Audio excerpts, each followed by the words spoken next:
Hello, welcome back to History of Wine and the Vine. I'm Emily Kate. So this week we're going to be kind of continuing what we were discussing last week, which is the history of women in wine.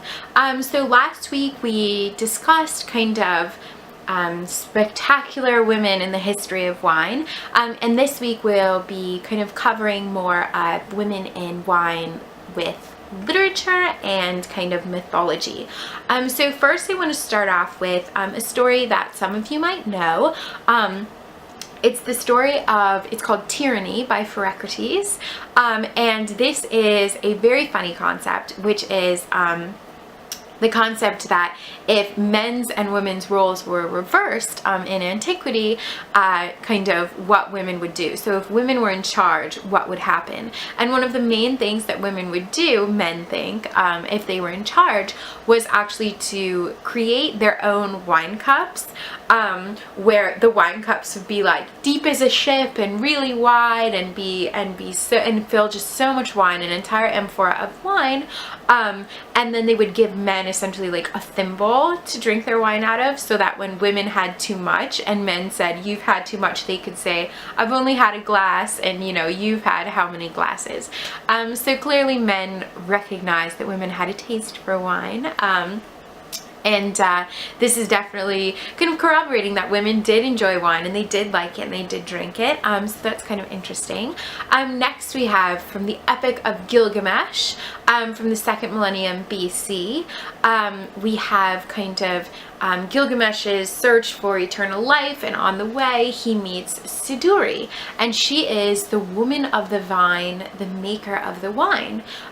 So this is really great that this is embodied kind of by a woman, as many kind of natural things are, but this is a really lovely example of it. And then we have his compadre, Enkidu, who is with him, and he is actually introduced to wine by a woman.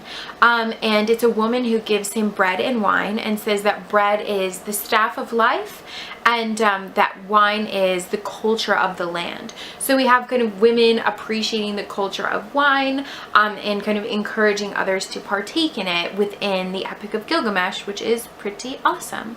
Then next we have, moving into kind of like mythology and things like that, we have in a Dionysic ritual, we hear of people who want kind of communion with the wine god Dionysus.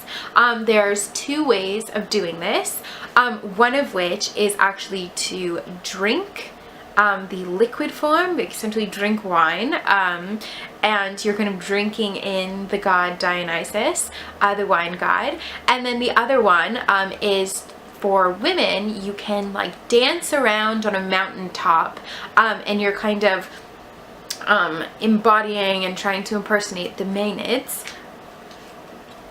And you're impersonating the Maenads. And then you also have, after that ritual, there was the ritual that continued, which was that you would pull apart an animal and eat it raw. And by eating it raw, you would transfer its vitality into you. So don't recommend that to anyone anytime soon, but this is what the Dionysic ritual was. Then next we have kind of paintings that were preserved at Pompeii, and these are from the 1st century AD. And these show a Bacchic initiation. And the Bacchic initiation was pretty much only concerned with women. They were pretty much the only people depicted. And this initiation included kind of dancing, drinking, banqueting, all kinds of different things. So clearly women definitely had a role in literature and in mythology when it came to wine. So I hope that this kind of was interesting to you, and definitely check out part 1 of the series if you haven't already, which is talking more about kind of how women contributed to the industry on a day-to-day basis, from production, trade, and drinking. So if you like this video and if you like this little mini series, definitely give it a thumbs up and click subscribe if you'd like to kind of get more lectures and stay in touch.